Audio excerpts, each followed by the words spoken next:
Welcome to this special episode of the Citizens Report, where today I'm going to interview Dr. Peter Brain. Welcome, Peter. Welcome. Thank you for having me. All right.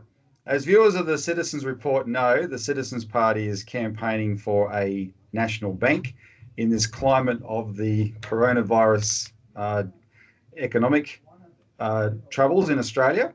There's definitely been a shift taking place, a political shift in the way people are suddenly thinking about the economy thanks to the coronavirus. It's shown up the vulnerabilities in the economy, especially our dependence on imports. I argue, of course, that other events would have also shown up such a vulnerability, like a war or a global financial crisis. So we're campaigning for a national bank that can invest in infrastructure and in industry. And in doing so, we're going against the neoliberal consensus that's taken hold for the last 30 years in Australia. What I find going around the country is that I get to talk to people of a certain age who have lived long enough to remember when Australians thought differently about the economy. So I've invited Peter on here today because, Peter, you lived through the transformation of the Australian economy. You got to assess the changes that took place as an economist. You participated in the debates that happened over those years. And I wanted to talk to you to get your perspective on what I would like to call this interview taking stock of where Australia went wrong, right? How did we get to where we are now and what can we do to change it?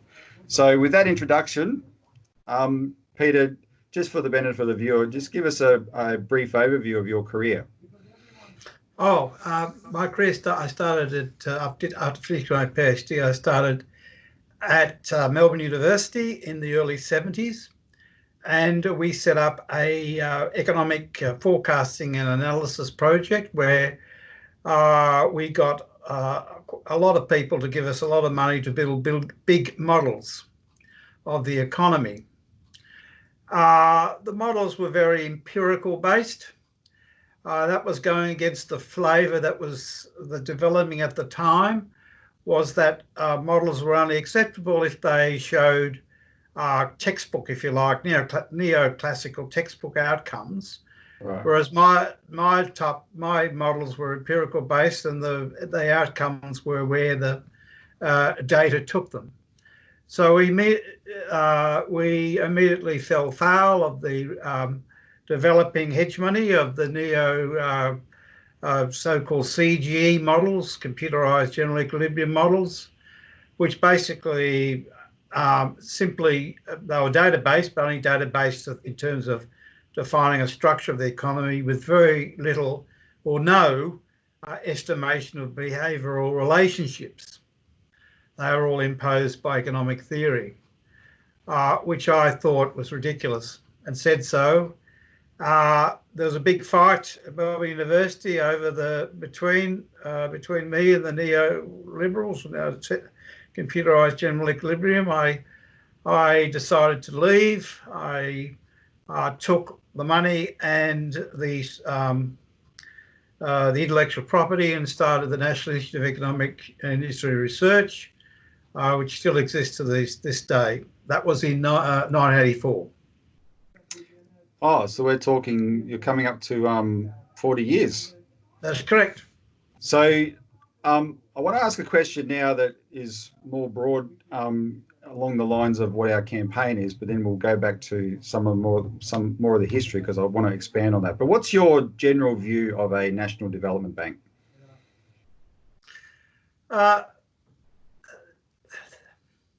I think the general view is that, first of all, let us take perhaps the most successful economy of all time, which is the Chinese economy, closely followed by economies like South Korea, Japan, Taiwan, and the Scandinavian economies. Not that so much the living standards they've achieved, but in terms of the speed at which they achieve them. Yeah. There's only a technical upper limit you can go in terms of living standards, and once you reach near US levels, then you fall back with the pack. And certainly that's South Korea, Japan and Taiwan achieved that very quickly.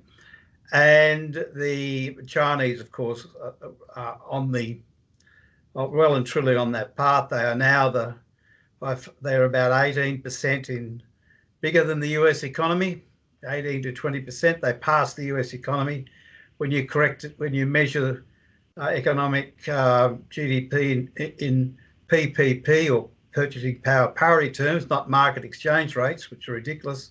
Yep. But when you use the proper measure for measuring real costs between countries, China now is about 20% bigger than the US, and rapidly pulling ahead. So you've got to look at what they do and other countries that use the same model. And they take the view that the neoliberal approach is sort of let the market rip, don't interfere, let capital fall into relative returns, the best relative returns, and that will be the best optimum outcome. Well, that's nonsense, because as these countries realise, the best return any given day may be investing in housing stocks, driving up house prices, which only give you low productivity and inequality of incomes. So you've got to interfere in the market to protect those strategic areas of the economy, making sure that they get the capital necessary to invest, so that over time you have a far better outcome, because you're not allowing short-term distorted outcomes for profitability to distort your financial allocation. You keep money flowing into infrastructure. You keep money flowing into industries that are emerging on the world economy that you want to be part of. Yep. You keep money flowing in to those industries which you currently have a competitive advantage, so that they can build scale exports and drive your economy. And this is what it's not rocket science, it's simple. Yep. So the Chinese have endless arrays of financial institutions, as did the other countries, to ensure that capital flowed into those strategic areas, to ensure over time a far better outcome compared to the neoliberal just let capital flow where it wants. Yeah. So yes, I'm all in favour of a national bank. In fact, a lot of them, you could have different specialised banks, specialising in different areas, like the Chinese have. But because when you do that, you get expertise being focused. They get to know their industry. They get to know the industry's place in the world, and they can make very good financial lending and equity investment decisions that will, produce good outcomes. I'm glad you said that, because you went through that description of China, because you, as an economist, got to, like I said in the introduction, look at the economy of Australia before these changes, when we did have more intervention in Australia into the economy. And in those days, Peter, going back to the mid-60s, manufacturing was a much greater part of the Australian economy.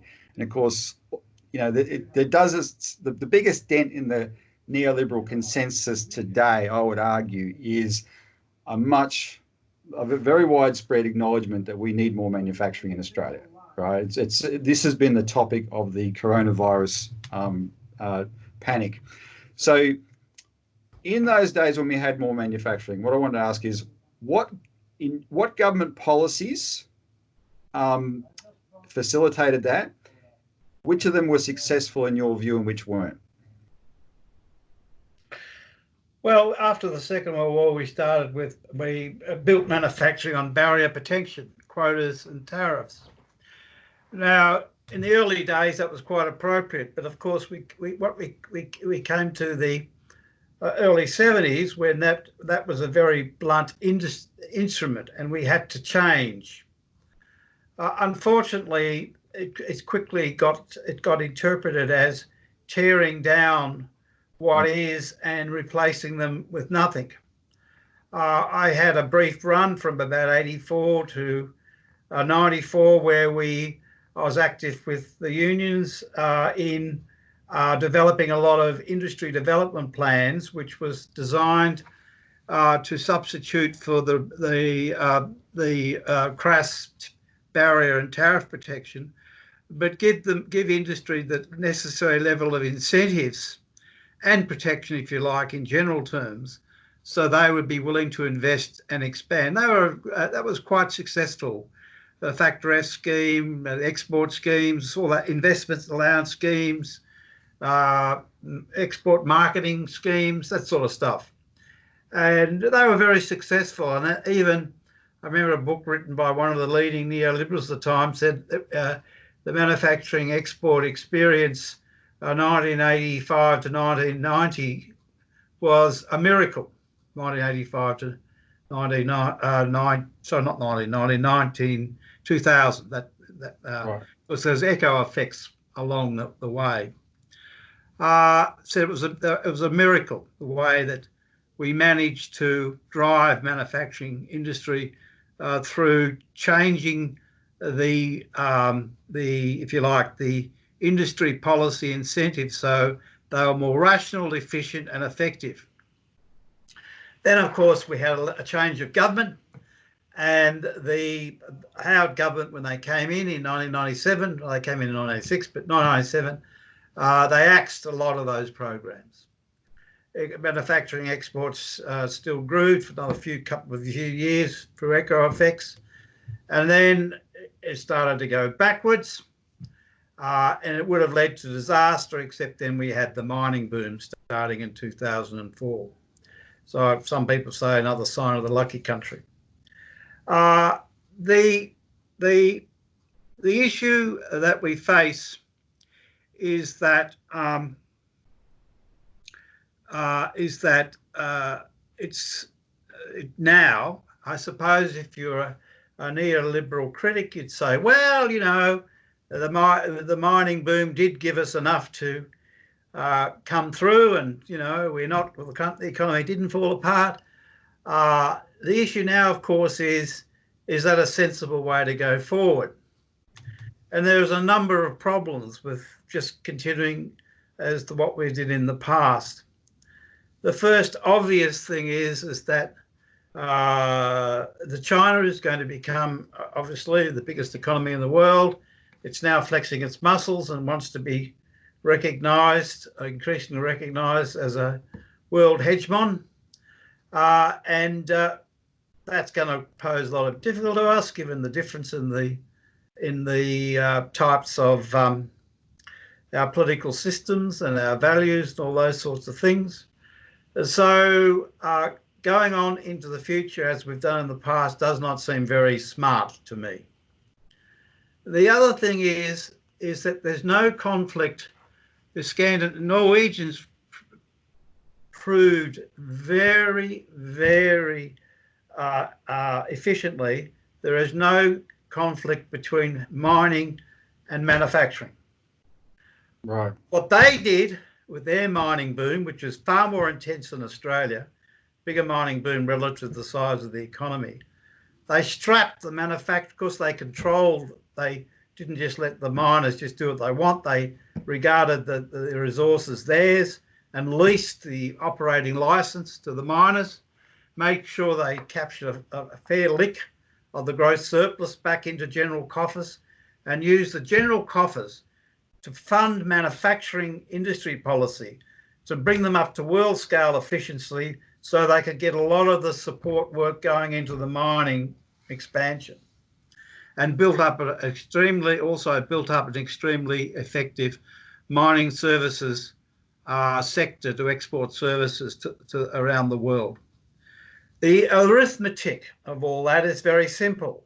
If you're going to expand mining by 5 percentage points, and you also want to hold or even increase mining manufacturing by a few percentage points, then something's got to give. And in the Norwegian case, it was the finance sector. The finance sector, the share of finance GDP in our economy is about 10%. Yep. Which is a no-no according to the OECD. The economy, once you get up to that sort of levels, the impact of the finance sector on productivity growth is very detrimental.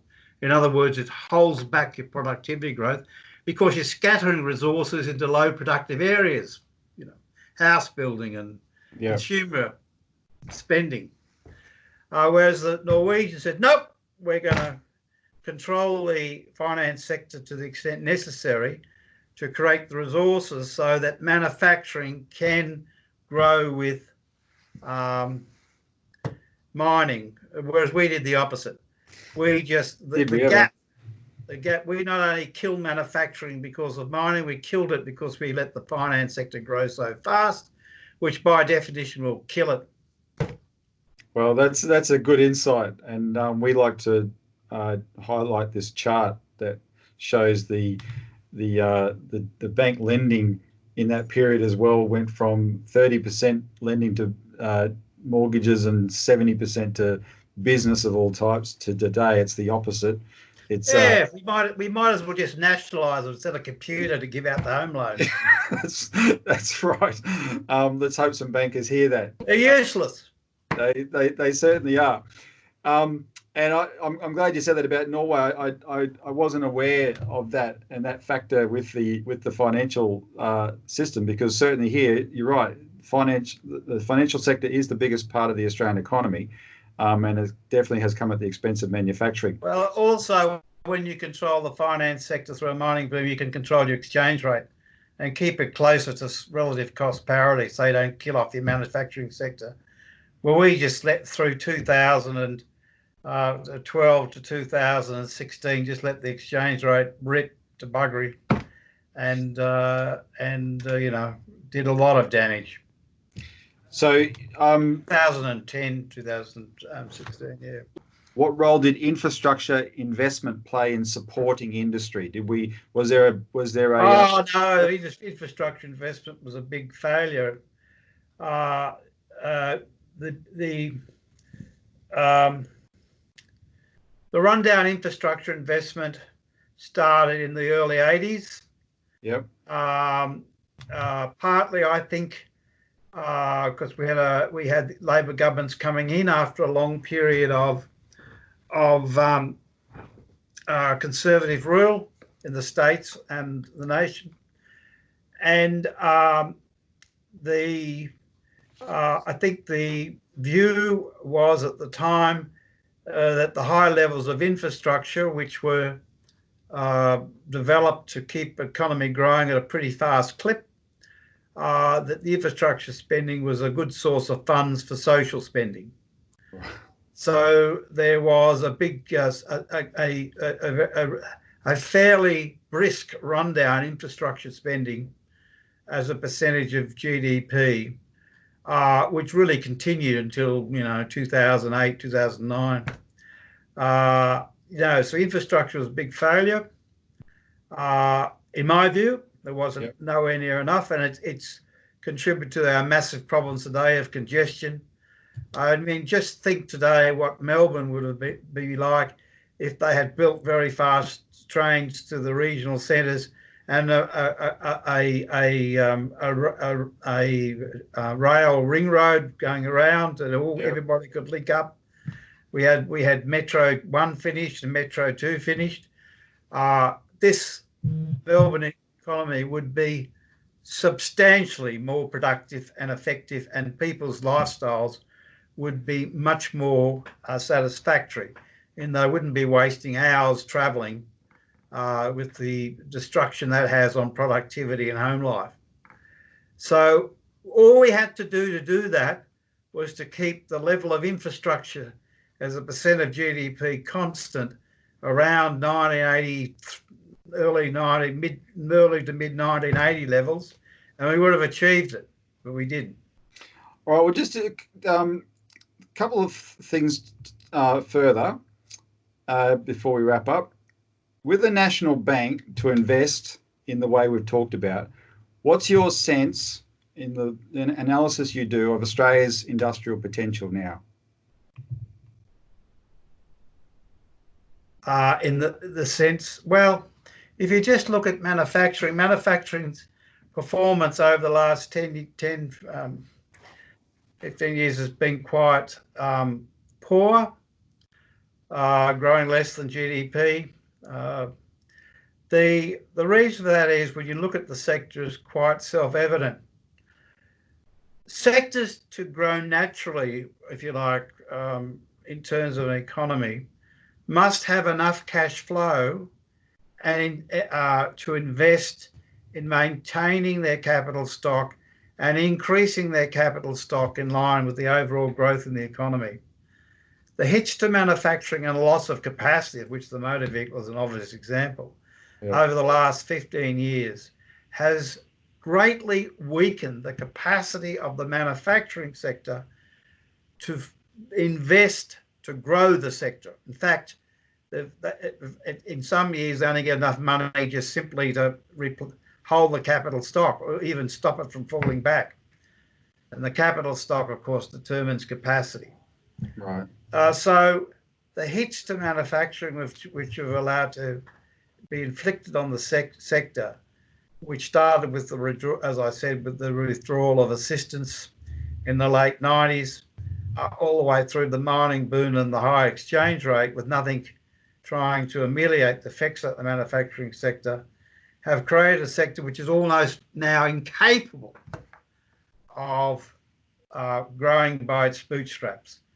The only way it's going to break through this is an exogenous hit to the investable funds to allow them to invest at a higher level productively to accelerate the growth of the sector. A national bank would be a very important component in achieving that. And do you think Australia could get some of its vigour back in manufacturing with the support of a national bank? Yes, of course. Of course, there's a lot of innovative people out there, and a bit of help, I think we'll see what miracles can be performed. Yeah. We saw that, with the coronavirus and the building of the ventilators and all that sort of stuff, that when people are given a tough target but supported to achieve that, they can. And the message from the people like China and the others is that you can establish competitive advantage in any industry if you're willing to invest to the extent, regulate, and do anything else that's necessary in R&D and everything else to achieve those objectives. You just got to make up what the mind you want to do, and as long as it's rational, has some bearing on the natural competitive advantage of the economy around it. That's not the dominant, but it's one of, obviously you want to be sensible. Yeah. But if you make the decision sensibly, then success purely depends on going for it. Well, Peter, on that note, I'd like to thank you very much for joining us today on the Citizens Report. That's a very high note to end on, very optimistic. We'll try and get some members of Parliament to watch this and get that sense of vision back of what's possible, because our argument is, instead of sucking our thumbs and whining about China taking us over, I think you've expressed it well. Let's look at what they do that's successful and why aren't we doing that? And one thing exactly, that's the message. They back their industry. Let's back out. China is going to become dominant, and the only way you can do that is offset that by building up your own economy and social system by using the same instruments. All right. Well, thanks very much again, Peter. Okay. All right. Bye-bye. Bye-bye.